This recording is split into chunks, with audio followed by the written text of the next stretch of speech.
Graça e paz, a paz de Deus, Shalom Adonai.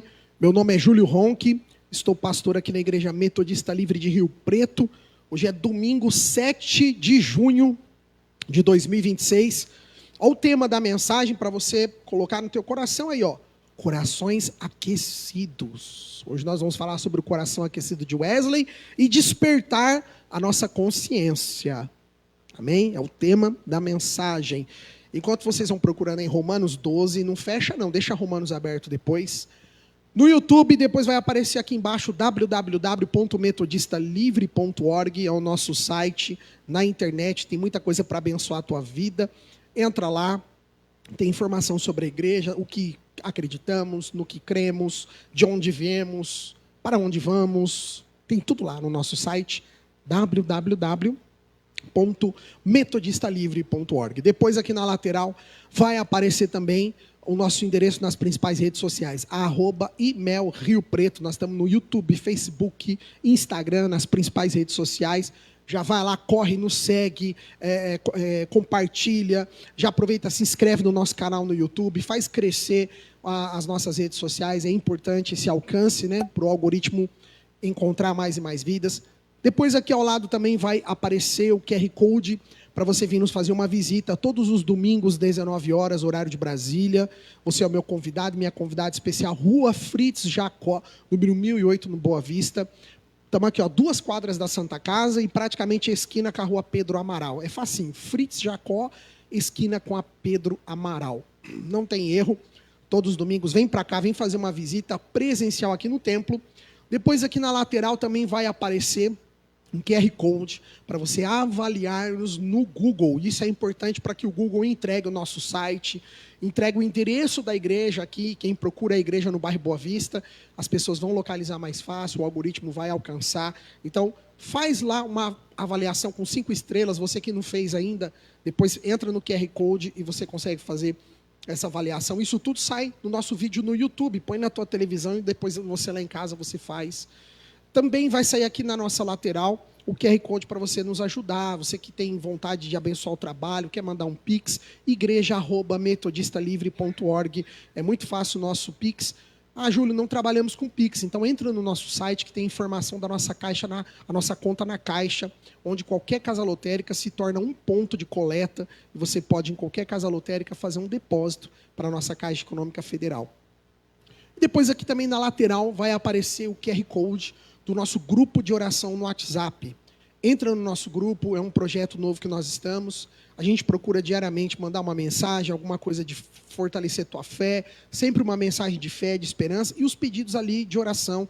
As pessoas, as famílias vão nos pedindo, a gente vai colocando ali muitos nomes, muitas vidas. Você vai também orar com a gente. Entra nesse grupo para você também orar conosco. Vai sair aqui o QR Code do nosso grupo de oração. Você que não entrou ainda, entra no grupo. O grupo é público, você pode divulgar para qualquer pessoa. E o grupo é um QR Code que você entra através do link. E aí você entra lá no grupo da nosso grupo de oração. E por último, vai sair aqui também na nossa lateral o nosso culto Kids, a sala Kids, todos os domingos, 19 horas. Traga seus filhos, traga as crianças, para elas aprenderem a palavra de Deus de uma maneira lúdica, de uma maneira abençoada.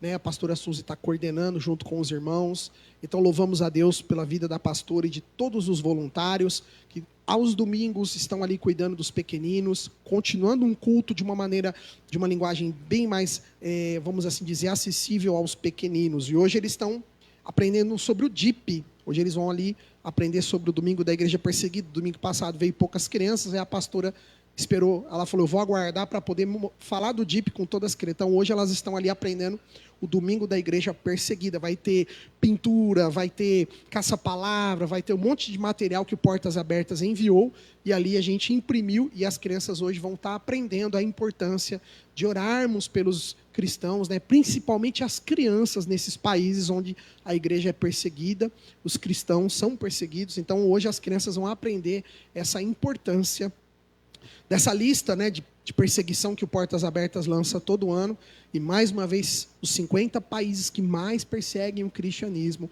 e elas vão estar ali de uma maneira bem assim lúdica, de uma maneira bem dinâmica, didática, aprendendo um pouquinho a se importar com a dor do próximo.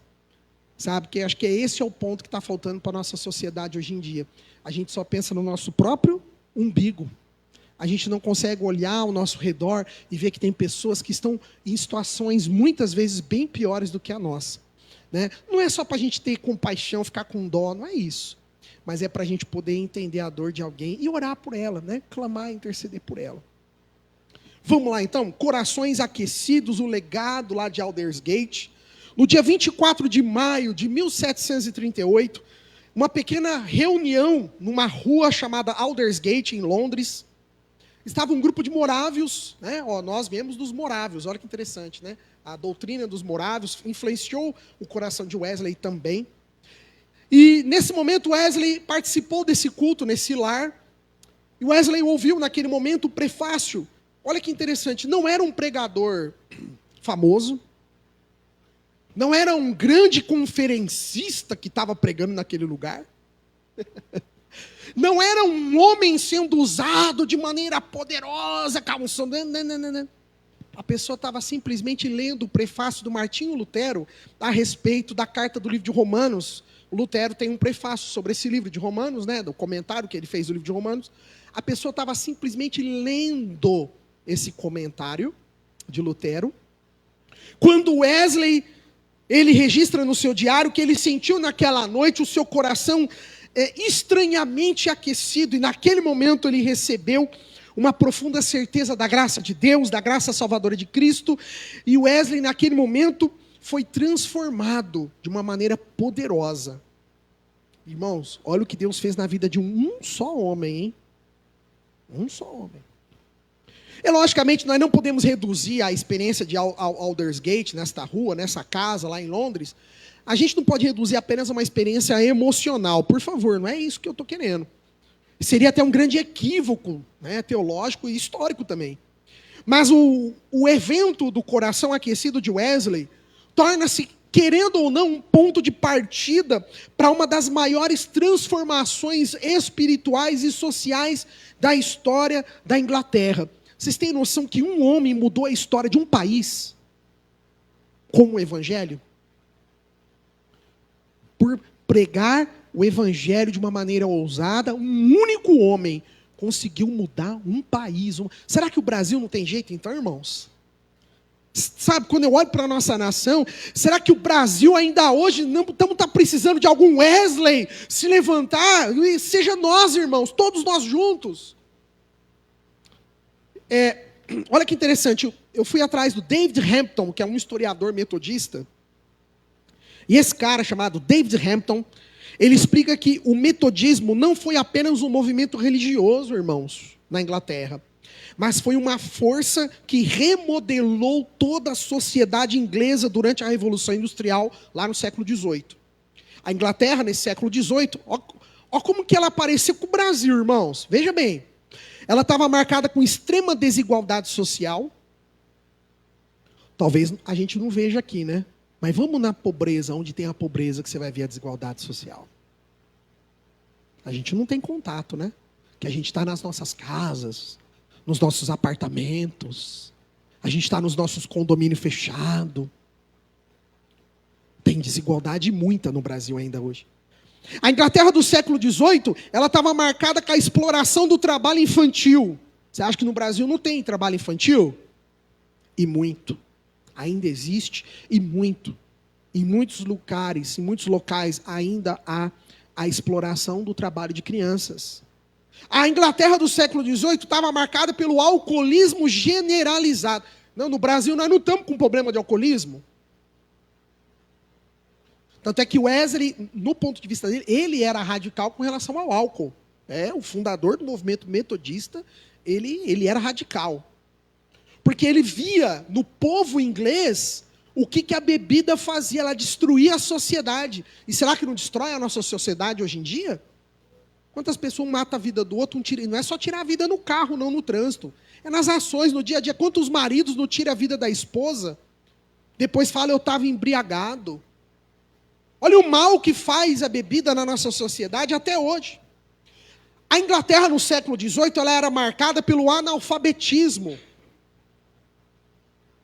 Será que no Brasil a gente não tem um analfabetismo? Temos. E ainda é muito grande. Ainda é muito grande a taxa de analfabetismo. A Inglaterra do século XVIII era marcada pela violência urbana. Será que tem momento aqui em Rio Preto que esse horário a gente já pode sair sozinho na rua aí, em determinados lugares? A gente tem que tomar cuidado. Até aqui na porta da igreja eu falo, na hora que termina o culto, eu falo, irmãos, vamos logo para casa. Não fica dando sopa aqui não. Ué, a bandidagem está aí, irmãos. Criminalidade está aí. A Inglaterra do século XVIII era marcada pelo abandono das classes mais pobres. Será que no Brasil, as classes mais pobres, elas estão sendo privilegiadas? Não. Pelo contrário, muitas vezes nós mesmo queremos que cortem as assistências sociais. Sabe, irmãos? Foi esse o cenário que Wesley surgiu como uma voz profética. Por isso que eu falo, Wesley não tem nada a ver do que muitas vezes a gente vê a igreja de Cristo nos dias de hoje. Do que muitas vezes nós vemos essa pessoal que fala que é cristão aí nos defendendo nas áreas políticas. Tem nada a ver. Wesley, eu só peguei alguns pontinhos que Wesley fez, sabe? Porque não vai dar tempo de a gente falar, lógico, exaurir, né? Fazer exaustivamente tudo, não vai dar. Mas só 4 pontos que Wesley fez. Olha lá que interessante, Rose. Democratização da educação. Olha que interessante. Wesley fundou escolas para crianças pobres, as quais jamais teriam acesso à educação formal. Você imagina século XVIII? Se até hoje é só o filho do rico que estuda, você acha que no século XVIII como que era? Era só o filho da nobreza que estudava, irmãos. A massa, o pobre, o proletariado, o filho do trabalhador, do proletariado, não tinha chance de estudar. Wesley incentivava a alfabetização popular. Ele publicou materiais acessíveis ao povo. Ou seja, olha, ele era um pastor, mas ele estava preocupado. Por quê? Porque Wesley acreditava que a ignorância era uma forma de opressão, irmãos. E ela é mesmo.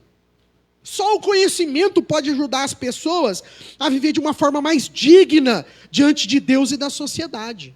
É o conhecimento, é o estudo, irmãos. E hoje tem uma onda, né, que o pessoal fica falando, não precisa mais faculdade, não. Irmãos, não precisa. O estudo é a única coisa que ainda faz com que nós, pobres, tenhamos acesso a alguma coisa de melhor na nossa vida. Ainda é o estudo. Não vai achando não que hoje está o empreendedorismo, é isso, é o tal do PJ, é não sei o quê. Amém, quem é empreendedor, quem é PJ, glória a Deus. Mas, irmão, a massa mais pobre do Brasil, ela ainda necessita da educação para ela galgar maiores degraus. Ou degraus? Degraus, obrigado. É só pelo estudo. Então Wesley, a primeira coisa, ele entendia que o estudo, alfabetizando as pessoas, iria tirá-las da ignorância. Olha a visão do pastor do século XVIII. Segundo ponto, Wesley fazia a defesa dos pobres e ele fazia a defesa daqueles que criticavam a desigualdade ou que apoiavam a desigualdade. Wesley constantemente denunciava que a acumulação de riquezas era algo egoísta. Toda vez que eu falo quando a Metodista Livre surgiu nos Estados Unidos, eles queriam romper tão grande com a igreja episcopal norte-americana que eles levaram tão a sério essa questão da doutrina wesleyana, de não possuir riquezas, de buscar uma vida muito simples, muito humilde, que quando a nossa igreja foi fundada em 1860, foi proibido até usar aliança. Não podia ostentar o ouro. Era proibido o metodista livre, isso em 1860, tá? Lógico, depois a igreja foi entendendo, né? Que também não adianta a gente ser radical, extremista nas coisas. Não adianta.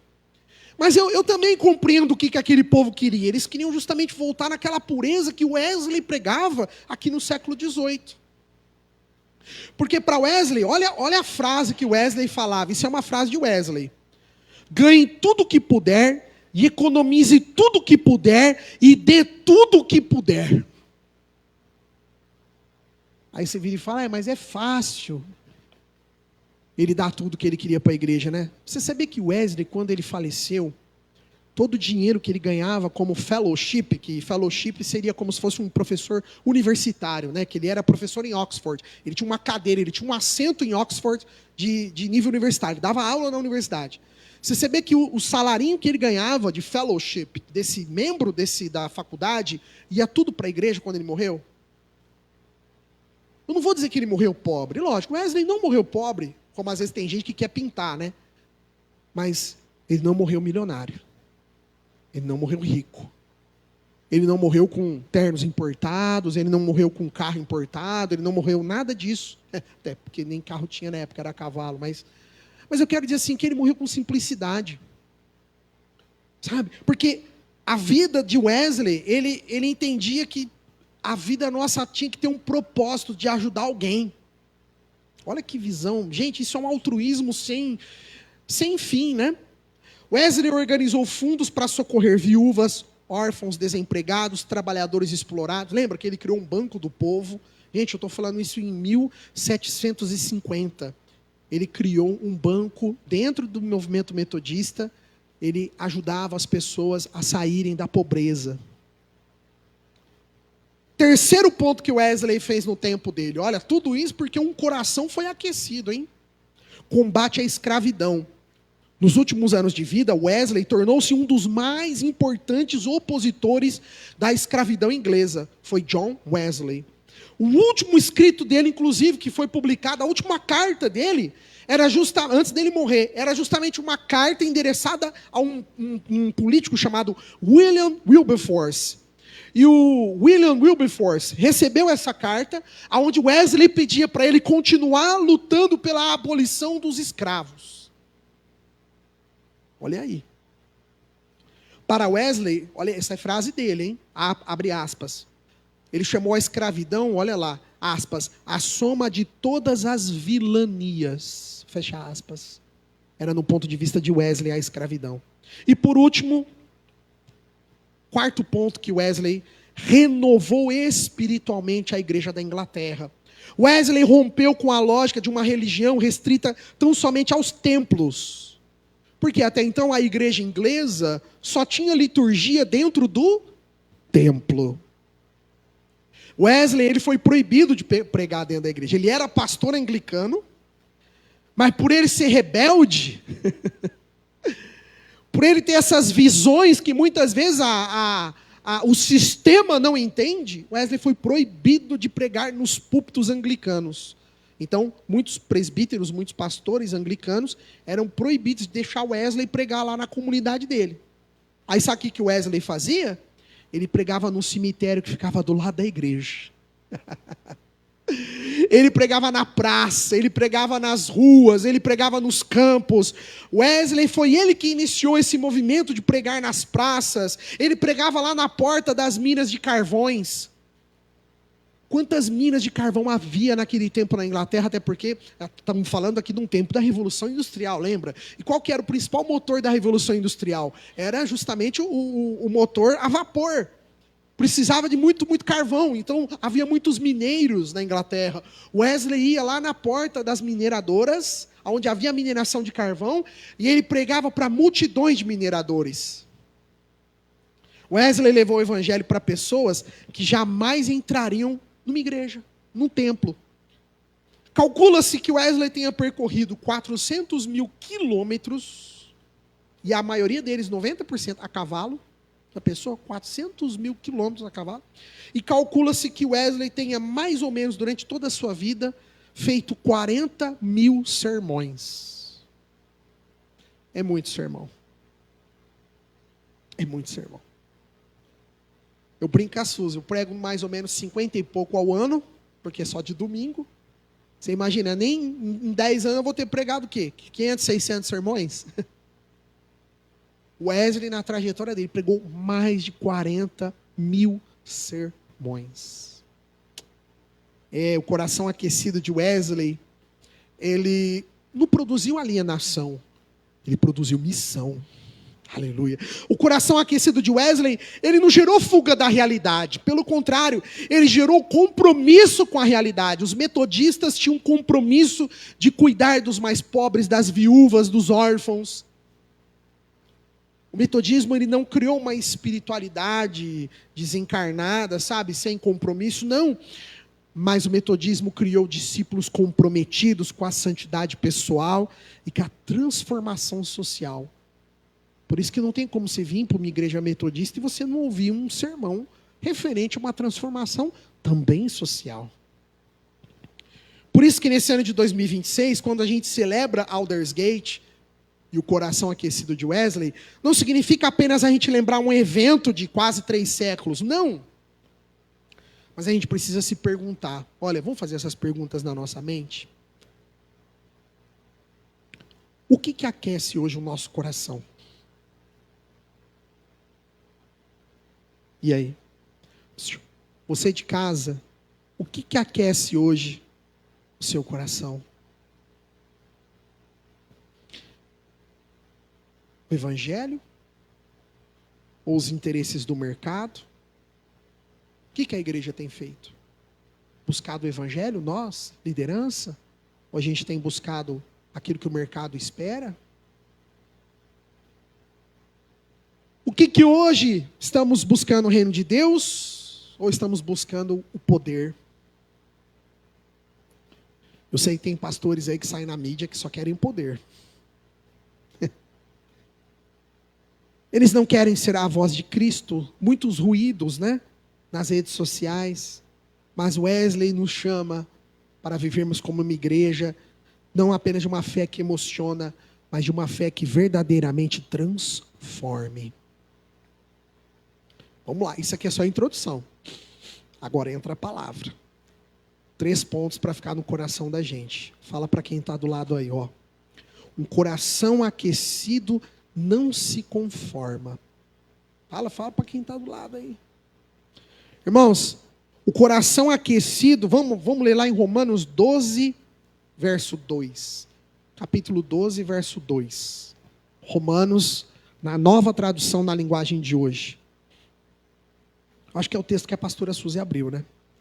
Não vivam como vivem as pessoas deste mundo, mas deixem que Deus os transforme por meio de uma completa mudança, grifa aí, na mente de vocês.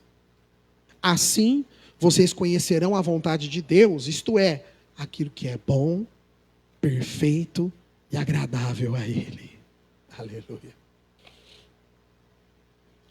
O coração aquecido não é apenas um coração domesticado pelo sistema. Não é a gente abaixar a cabeça para tudo não, irmãos. Paulo está afirmando para nós aqui que o discípulo de Cristo não podia simplesmente reproduzir os padrões do seu tempo. Mas que a gente tem que lembrar que em cada geração existem estruturas que precisam ser rompidas. E hoje no Brasil e no mundo existe uma estrutura que precisa ser rompida dentro da igreja. Sabe, precisamos moldar as pessoas, porque o poder sem serviço, a riqueza sem solidariedade, a religião sem misericórdia, a política sem justiça, isso nada adianta, irmãos. A experiência de Aldersgate, na rua em Aldersgate, levou Wesley a questionar a religiosidade daquele tempo.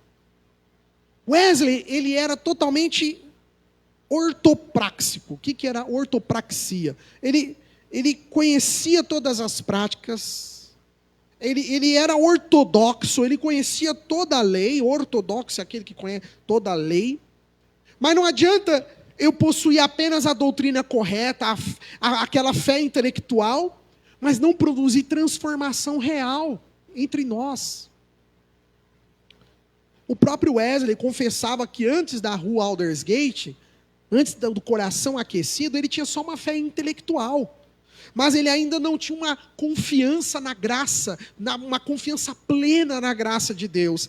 Que era a graça de Deus que ia fazer tudo na vida dele e através da vida dele. E a partir da sua experiência do coração aquecido, Wesley começou a compreender que Deus, Ele não transforma apenas comportamentos externos através do Evangelho, mas Ele quer transformar a maneira que nós enxergamos o próprio mundo. Olha que bonito. O Evangelho não quer apenas moldar para nós os nossos comportamentos. Faça isso, faça aquilo, seja assim, seja assado. Isso é muito bom, né? Isso chama os nossos comportamentos externos. Não, o evangelho não se trata só disso. Mas o evangelho também se trata da maneira de nós cristãos, como nós passamos a ver o mundo ao nosso redor. Não é mais com o olhar daquele velha natureza humana que nós tínhamos. Porque a velha natureza humana que nós tínhamos, passava perto de uma pessoa sofrendo, muitas vezes nós não nos compadecíamos dela. A gente via alguém sofrendo, a gente não se compadecia. A gente via alguém sorrindo, alguém feliz, da mesma forma a gente não interagia de forma positiva. Parabéns. Se alegrar com os que se alegram, né? Não. Aqui a palavra grega que nós grifamos é metamorfo, que é justamente a metamorfose, né? O metamorfo é justamente ser transformado de dentro para fora, sofrer uma mudança profunda de natureza. É a palavra que Paulo usa aqui. Sejamos transformados, é o metanoia, né? É transformação. E sabe o que eu achei interessante? Que o Strong, eu fui verificar aqui, é o mesmo vocábulo no grego que é usado quando os sinóticos retratam sobre a transfiguração de Jesus. Então, quando eles falam que Jesus estava transfigurado, é o mesmo metamorfo. E o seu rosto brilhava. Naquele momento que os discípulos, 3 discípulos, viram aquela manifestação em Cristo, olha que interessante, o mesmo verbo que usaram nos sinóticos, retratando a transfiguração de Jesus, é o mesmo verbo que Paulo está usando para nós aqui, ou seja, todos nós precisamos passar por essa experiência de metamorfose, de metanoia, de transformação, de transfiguração. Olha que interessante. Paulo está aqui afirmando que a vida cristã é um processo contínuo de renovação. Eu sempre venho falando sobre isso, né? Que afeta não apenas a consciência, mas os valores, as prioridades, os relacionamentos. Ou seja, quando a gente se torna cristão, quando a gente se torna metodista, quando a gente compreende esse universo, a gente não muda apenas o nosso meio de agir, mas a gente muda também o nosso meio de enxergar as coisas, de vivenciar as coisas. E olha como que é interessante a gente ter o respeito, né?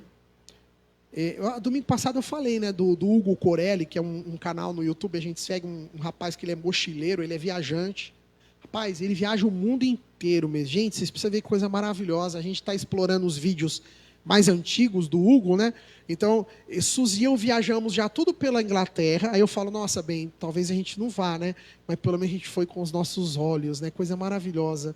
Aí depois ele foi para a Islândia, aí depois ele foi para as Ilhas Faroé, aí depois ele foi para a Groenlândia, e ele está subindo assim os vídeos dele.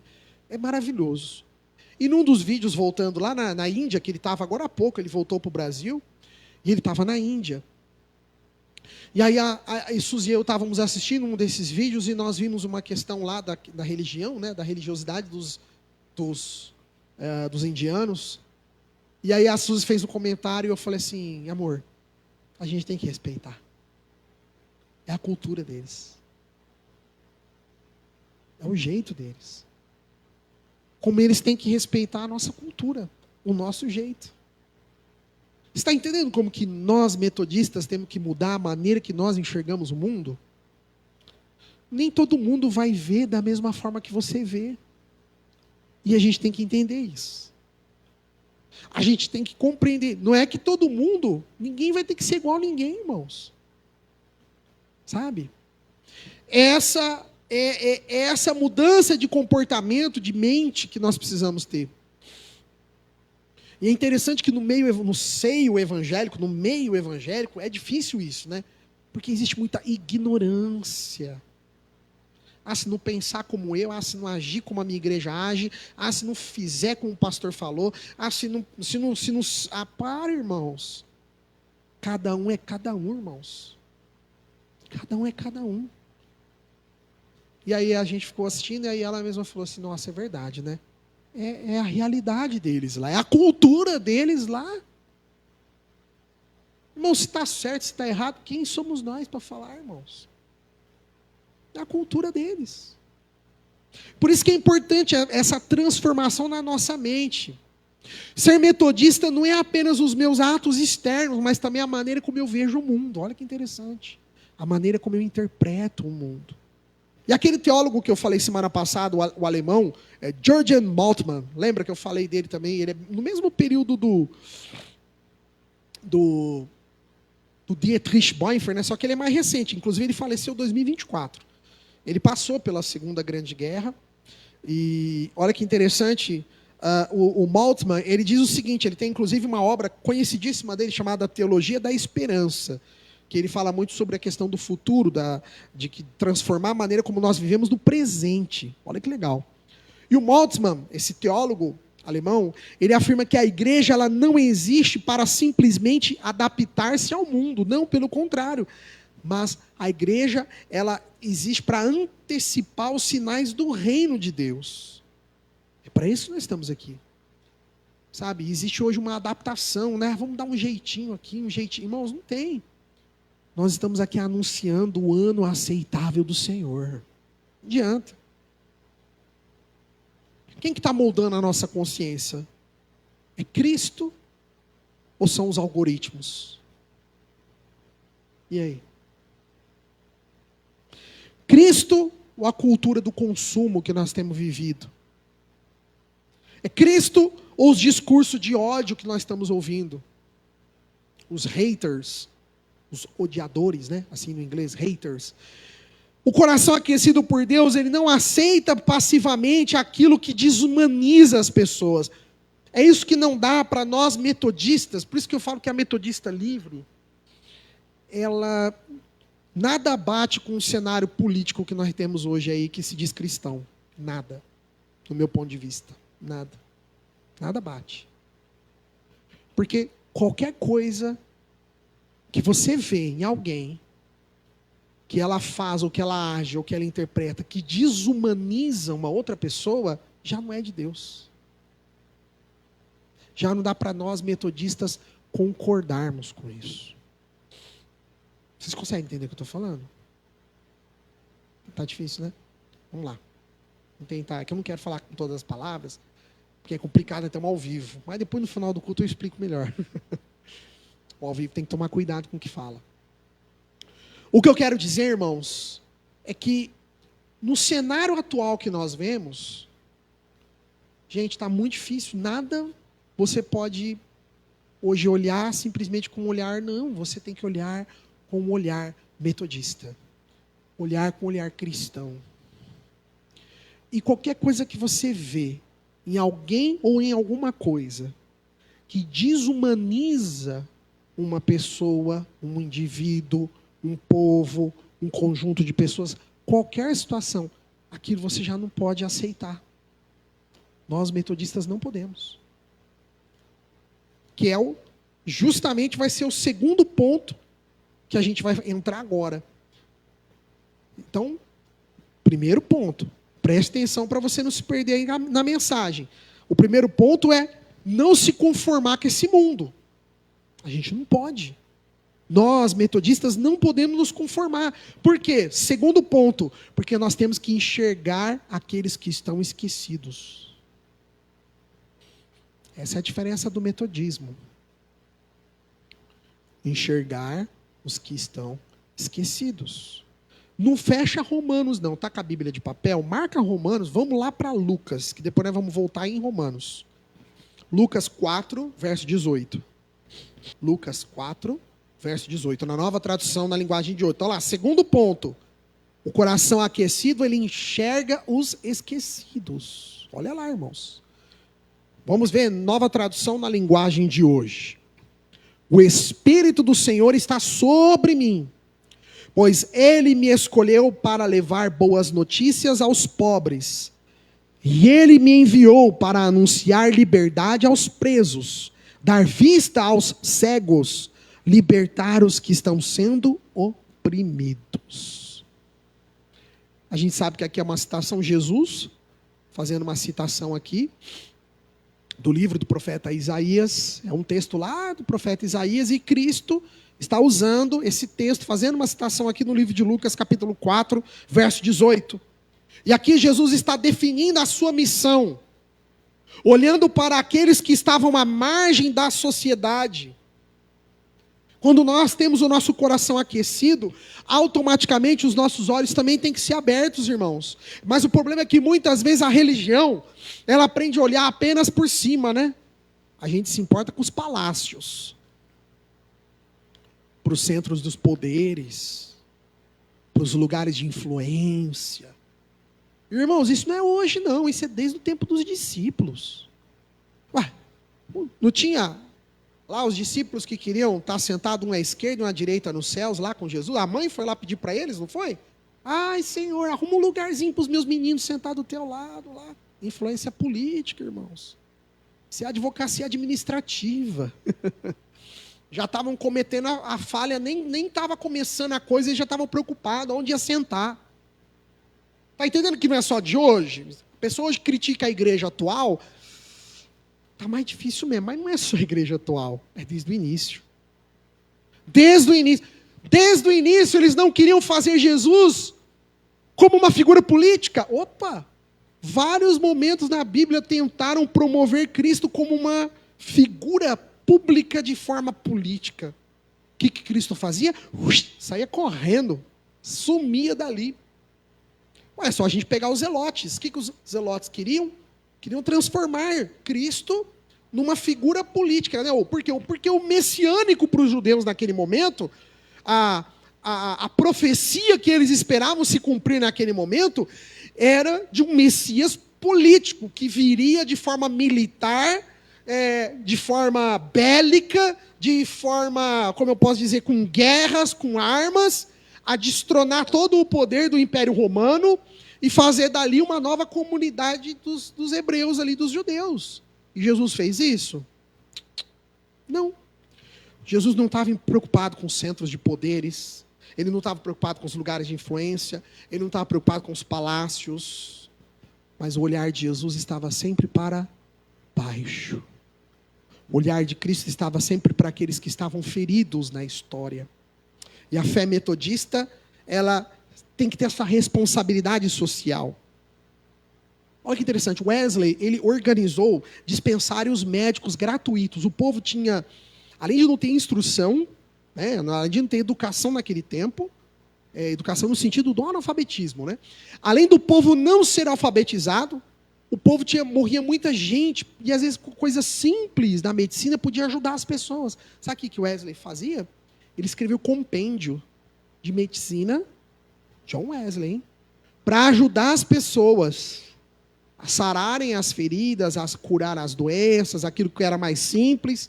Então ele criou dispensários médicos distribuídos gratuitamente, combatia o endividamento abusivo aos pobres, criou sistemas comunitários de ajuda mútua, denunciava as estruturas econômicas que geravam apenas sofrimento para o trabalhador. Esse era Wesley. Não era pouca coisa não, irmãos. Ele não foi só pregador. Ele não foi só líder de um movimento. Aqui no grego, a palavra mais importante que a gente leu, aqui em Lucas 4,18, para anunciar liberdade. No grego é aphesis. Aphesis. Significa libertação, soltura, cancelamento de dívidas, emancipação. Jesus está anunciando aqui que a salvação alcança todas as dimensões da vida humana. Ou seja, não é só salvar nossa alma. Wesley, no ponto de vista dele, teológico, ele entendia que o evangelho tinha que trazer algo de bom também hoje na vida da pessoa. Mudar a realidade dela naquele momento. Porque muitas vezes a gente fica naquele evangelho, nossa, quando a gente entrar em Nova Jerusalém, naquela cidade que vai ter as ruas de ouro, não é assim? Que está lá no livro de Apocalipse, João revelou para nós. A gente fica muitas vezes na expectativa desse amanhã, do porvir, do vindouro. Mas para Wesley, isso era muito importante. Mas também tinha que pensar no dia de hoje. E o que nós vamos melhorar hoje a vida dessa pessoa que está vindo para a igreja? O que nós podemos abençoar hoje a vida dela? Olha que interessante. O reino de Deus, amor, o reino de Deus, irmãos, ele toca a alma e também ele toca a mesa vazia. Olha que interessante. Alcança o coração humano, mas também alcança as estruturas que produzem o sofrimento. Agora tem um teólogo que eu vou citar, é o Karl Barth. Lembra? Eu já falei dele, um teólogo suíço. E ele foi muito importante. Olha a ideia que o Karl Barth ele dizia. Deus sempre se revela em favor da vida e da dignidade humana. Para o Barth, por esse Karl Barth, a igreja ela tinha que se constantemente ouvir a palavra de Deus para não se tornar refém dos interesses políticos, misericórdia, hein? Econômicos ou culturais do seu tempo. Por isso que nós precisamos ouvir a palavra de Deus. E eu fico, sabe, mais indignado que eu começo a ver muitas vezes esses pregadores famosos aí que estão na mídia, né? Que estão pregando o quê? Estão pregando isso, aquilo, aquele outro, menos a palavra de Deus. Eles estão falando de tudo, menos da palavra de Deus. Está entendendo? Karl Barth ensinava que quando a igreja deixa de ouvir o clamor dos sofredores, a igreja automaticamente deixa de ouvir o próprio Cristo. Olha como é importante. Irmãos, olha a ideia desse cara é demais. Quem quiser depois estudar a vida dele, joga lá no chat. Karl, com K. Karl, né, de Carlos, né, deve ser. Barth, com TH no final. Faleceu em 1968. Ele nasceu na Suíça e foi um dos importantes teólogos reformadores do século XX. Olha a ideia do cara, irmãos. Por isso o coração aquecido, eu já estou terminando. O coração aquecido, ele não consegue permanecer indiferente diante da fome, diante do racismo, diante da exploração econômica, diante da violência, diante da exclusão de vulneráveis. A igreja ela não é chamada para dominar o mundo, mas ela é chamada para servir o mundo em nome de Cristo. Nós como igreja não podemos aceitar isso. Então, o segundo ponto, irmãos, importantíssimo, é nós entendermos o nosso posicionamento, é nós entendermos o que estamos fazendo aqui. Enxergar aqueles que ninguém enxerga mais. Olhar para aqueles que ninguém olha mais. E por último, para acabar, para finalizar, terceiro ponto. Estamos aqui com o coração aquecido para que nós, como igreja, nos tornemos uma voz profética. Ai, pastor, mas na metodista tem profecia? Tem, irmãos. Vem para cá que tem profecia para a tua vida. Aleluia. Mas sabe qual que é a profecia? Nem todos estão preparados para ouvi-la, né? Vamos abrir a palavra de Deus? Olha a primeira profecia que está aí, ó. Paulo já está dizendo para nós. Romanos 12. Volta lá para o livro de Romanos, irmãos. Lá no verso 9. Na nova tradução, na linguagem de hoje. Romanos 12, verso 9 na nova tradução. Que o amor de vocês não seja fingido. Odeiem o mal e sigam o que é bom. O amor cristão não é passividade. O amor bíblico, ele não é neutralidade diante das injustiças, não. O amor verdadeiro que está na Bíblia não é o silêncio diante da mentira, não. Jesus amou profundamente as pessoas, mas ao mesmo tempo, quando era preciso, Jesus também confrontava os sistemas da época dele. Os sistemas religiosos do tempo dele, que produziam exclusão, denunciou lideranças, a hipocrisia. Gente, quando Jesus falava dos fariseus, você acha que Jesus estava falando de quem? Daquele de dentro do templo, de dentro da igreja.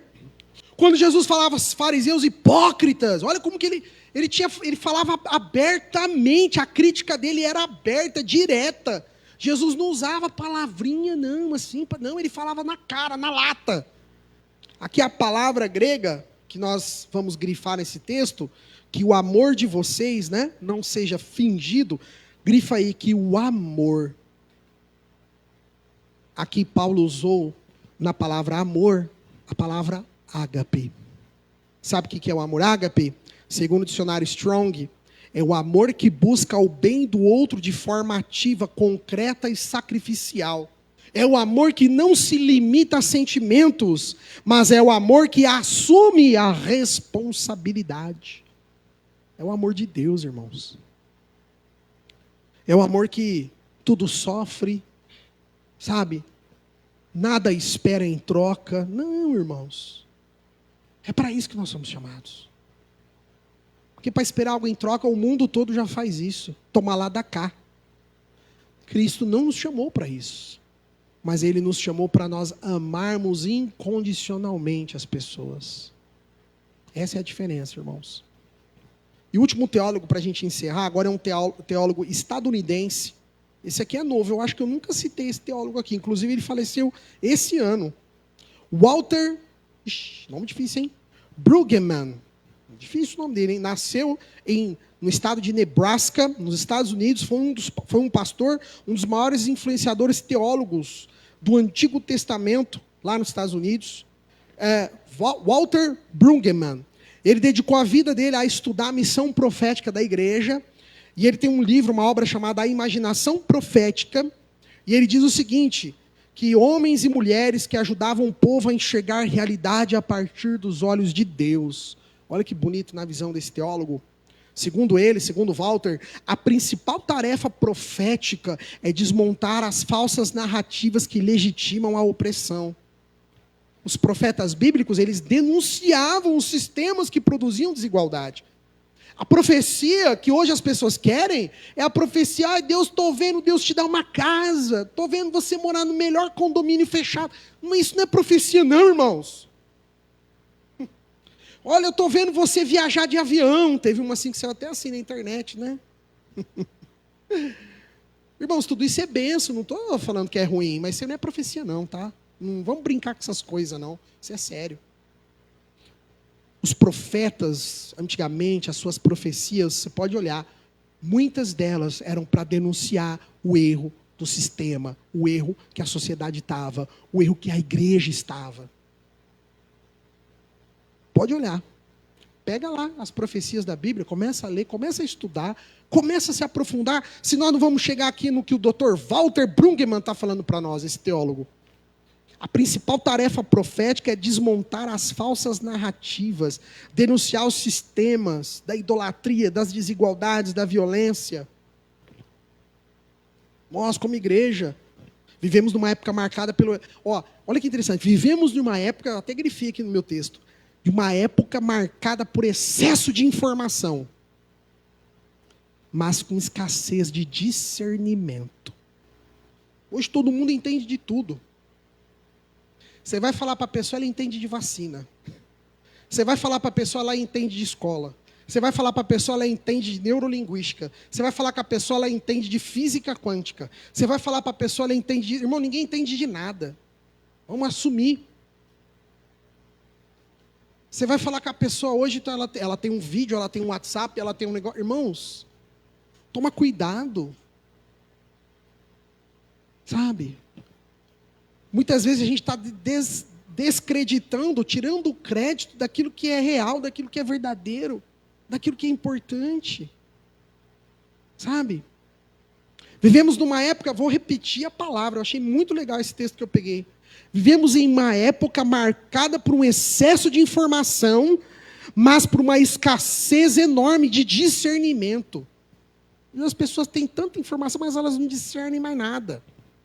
A gente tem muita opinião, você abre os comentários, tem aquele monte de opinião, mas nós temos pouca sabedoria. Muito barulho, mas pouca escuta. As pessoas não querem mais escutar. Nós temos muita religiosidade no Brasil. É gente saindo aí nos protestos e tudo mais. Amém, não estou falando, cada um cuida da sua vida, tá? Mas o que eu acho mais interessante na igreja cristã brasileira atual é as pessoas saírem, né, defendendo as suas, sei lá, suas ideologias, eu sei lá o que fala isso.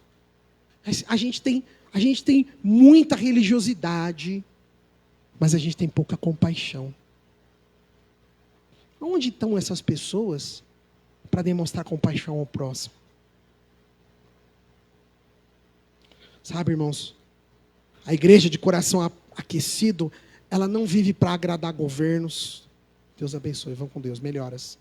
A igreja, ela não vive para agradar governos, ela não vive para agradar partidos, ela não vive para agradar ideologias, ela não vive para agradar mercados, ela vive para anunciar o reino de Deus. É para isso que a igreja serve. A igreja metodista fiel, ela não é uma igreja disso, daquilo, de direita, de esquerda, de partido, disso, daquilo, não. A igreja de Cristo, a igreja metodista é uma igreja que permanece ao lado de Cristo, ao lado de Jesus. Permanecer ao lado de Cristo, pode ter certeza, irmãos, frequentemente, quando permanecemos ao lado de Cristo, significa estarmos do lado daqueles que o mundo odeiam, ou preferem não lembrar, preferem esquecer. Quando estamos do lado de Jesus, é o lado que ninguém quase quer. Só que você viu o que estão fazendo hoje em dia com Jesus? É muito triste, irmãos. Por isso que precisamos nós, metodistas, sermos uma voz que se levanta no meio dessa nação. Sabe? Que o coração aquecido não seja apenas uma experiência emocional, não, mas seja uma revolução espiritual, quem sabe, para a igreja brasileira. Aleluia! Quem sabe uma transformação pessoal que esse Brasil precisa, de um compromisso social, de uma coragem profética. Mas coragem profética é denunciar as mazelas, as desigualdades, não é profecia de vitória, não, irmãos. O coração aquecido foi um fogo que foi derramado e alcançou não apenas o coração de Wesley, mas alcançou escolas, prisões, hospitais, minas de carvão, fábricas, comunidades e cidades inteiras. Você acha que foi fácil? Não foi, não. Quando eu estava na faculdade, estudando os diários de Wesley, é interessante que Wesley, tudo ele tinha um diário que ele escrevia, irmão. Você sabia que Wesley tinha um tablet? Século XVIII, Wesley tinha um tablet. É um tablet a lápis, a carbono. Ele tinha uma caixinha de madeira, onde ele guardava os papéis, que ele montava depois o diário dele, e aquilo já virava de uma lousinha, onde ele prendia o papel como se fosse uma pranchetinha, e ali ele escrevia todo dia o seu diário. Wesley, ele era muito metódico. Tudo ele escrevia, tanto as coisas boas como as coisas ruins, irmãos. Pense não que só as coisas boas, viu? E no diário dele conta que em inúmeras cidades, pensa você que foi fácil o começo do metodismo. Irmãos, em muitas cidades que ele chegou, ele precisou sair fugido, porque era apedrejamento. Eram pessoas tentando matá-lo. Vocês acham que foi fácil? Vocês acham que foi só pôr uma caixinha de som e cantar aleluia e todo mundo se convertia? Não foi assim, não, irmãos. A realidade é nua e crua. Wesley foi desbravador. Quando eu li aquele diário de Wesley, eu ficava assim, gente, como pode ter coragem? Ele apanhou, levou pedrada, foi esbofetado, socaram ele, prenderam ele. Gente, o que já fizeram com ele? Só não conseguiram matar ele, sabe por quê? Matá-lo. Por que não conseguiram matá-lo? Porque não era a hora dele. Ele tinha uma missão, irmãos. Que aquilo chegasse até nós hoje. Aleluia! Pelo suor daquele homem, pela força daquele homem, de tantos outros homens e mulheres no mundo inteiro. Esse metodismo chegou até nós em 2026 e continua até hoje fazendo a pergunta: a gente tem apenas emoções religiosas? Ou nós realmente queremos uma consciência transformada? O que a gente quer, igreja? A gente quer apenas enxergar os próprios problemas? Ou a gente também quer enxergar o problema do próximo? São perguntas para nós, igreja. Nós queremos apenas um conforto espiritual? Fui lá, cumpri com a minha agenda religiosa. Fui ao culto, fui à missa, fui ao sei lá o que você quer chamar, e já cumpri com a minha obrigação religiosa. E aí? É só isso. Que Deus nos dê não apenas corações aquecidos, mas que Deus também nos dê mentes renovadas, olhos abertos, vozes corajosas, aleluia, um coração aquecido, desafia os padrões injustos deste mundo, irmãos, e permite que Deus venha moldar a nossa mente. O coração aquecido, ele abre os olhos para os pobres e vulneráveis, os esquecidos da nossa história, e que o coração aquecido torne a igreja uma voz de fato fato profética, anunciando o reino de Deus com coragem, intrepidez, com amor e mais do que nunca com o compromisso da justiça. Essa é a mensagem do coração aquecido. Queria poder ficar mais, mas eu estou olhando, tem um relógio ali que ele fica assim, ó, clique, claque, clique, claque. Mas eu paro aqui e deixo esse texto maravilhoso de um pouquinho do que foi a missão de John Wesley depois desse 24 de maio de 1738 na rua lá em Aldersgate. Que Deus abençoe ricamente todos. Obrigado você que nos assistiu até agora. Já deixo aqui um convite para vir nos fazer uma visita na rua Fritz Jacó, número 1008, no bairro Boa Vista, esquina com a rua Pedro Amaral, domingos, 19 horas, horário de Brasília. Você é o nosso convidado, você é a nossa convidada especiais.